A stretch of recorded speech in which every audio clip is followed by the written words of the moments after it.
নমস্কার, শুভ সকাল আমার প্রিয় বন্ধুরা। কেমন আছেন সবাই? আশা করছি সকলে ভালো আছেন, সুস্থ আছেন। আমার এই ছোট্ট চ্যানেলে আসার জন্য অনেক অনেক ধন্যবাদ। বড়দের প্রণাম, ছোটদের ভালোবাসা জানিয়ে শুরু করছি আজকের ভিডিও। ছোট্ট একটা ভিডিও করেছি, শেষ পর্যন্ত দেখার অনুরোধ রইল। আজকে নেওয়া হয়েছিল ছোট্ট একটা কাতল মাছ, আর কাতল মাছটা আজকে আলু আর বেগুন দিয়ে রান্না করব। এদিকে মাছগুলো লবণ হলুদ মাখিয়ে ভাজা হয়ে গেল, আর মাছের মাথা দুটো এখন ভেজে নেব। মাছের মাথা ভেজে উঠিয়ে রেখে ওই তেলেই বেগুনগুলো ভেজে নিচ্ছি। আর বেগুনগুলো আমার ভাজা হয়ে গেছে। বেগুনগুলো একটু দানা বসে গেছে, একটু বড় হয়ে গেছে বেগুনগুলো। তো যাই হোক, বেগুনগুলো ভেজে নিয়ে ওই তেলের মধ্যে একটু জিরে আর একটু রাঁধুনি ফোড়ন দিয়ে আলুগুলো দিয়ে ভালো করে ভেজে নেব লবণ হলুদ দিয়ে। আজকে আর বেশি কিছু রান্না করব না। সকালের রান্নার মধ্যে মাছের তরকারি ছিল, আর পটল ভেজেছিলাম, আর কাঁচা কলা ভাজা। দুপুরে আবার নিমন্ত্রণ আছে, সেখানে যাব, তাই আর বেশি কিছু রান্না করলাম না। দেখতে থাকেন, আশা করছি ভালো লাগবে। আলুগুলো ভেজে ঝোল দিয়ে দিয়েছি, একটুখানি কাঁচা লঙ্কা বেটে দিয়ে ফুটে উঠেছে।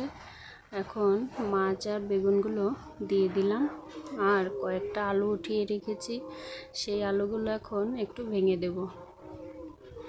তরকারিটা হয়ে গেছে, একটু গরম মশলা গুঁড়ো দিয়ে তরকারিটা নামিয়ে নেব। তরকারিটা নামিয়ে নিয়েছি, এদিকে পটলটা ভেজে নিচ্ছি। আর পটল ভেজেই তাড়াতাড়ি করে একটু ভাত দিয়ে দেব। যাব আবার একটু ননদের বাড়িতে। খাওয়া দাওয়া সেরে তারপরে দেখা হচ্ছে।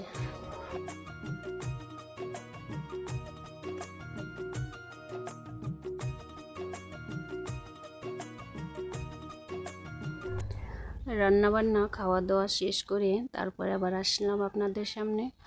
এদিকে উনানটা আমি সুন্দর করে লেপে নিয়েছি। রান্না করার সময় দেখেছিলেন একেবারে কালো হয়ে গেছে। তারপরে এঁটোটা মুছে নিলাম, চলে এসেছি ফ্রিজটা পরিষ্কার করতে।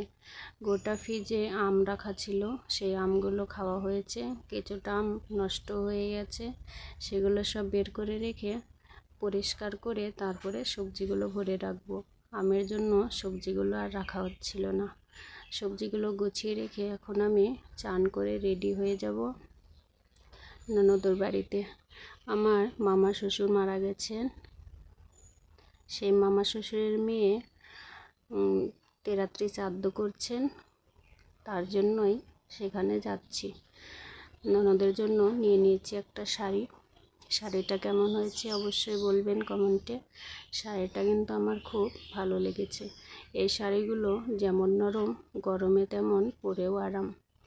তো যাই হোক, শাড়িটা নিয়ে রওনা হলাম ননদের বাড়িতে। একাই যাচ্ছি, বেশি দূরে নয়, কাছেই, হাঁটা পায়ে মাত্র 3-4 মিনিটের রাস্তা। এই হচ্ছে আমাদের গ্রামের রাস্তা। কিছুদিন আগেই এই রাস্তা যেন একেবারে মাটির রাস্তা হয়ে গেছিল, একেবারে কাদায় ভর্তি। বৃষ্টি হওয়াতে পরিষ্কার হয়েছে। তো যাই হোক, যাই ননদের বাড়ি। সেখানে গিয়ে আর ভিডিও করা হয়নি। আজ তাহলে এ পর্যন্তই।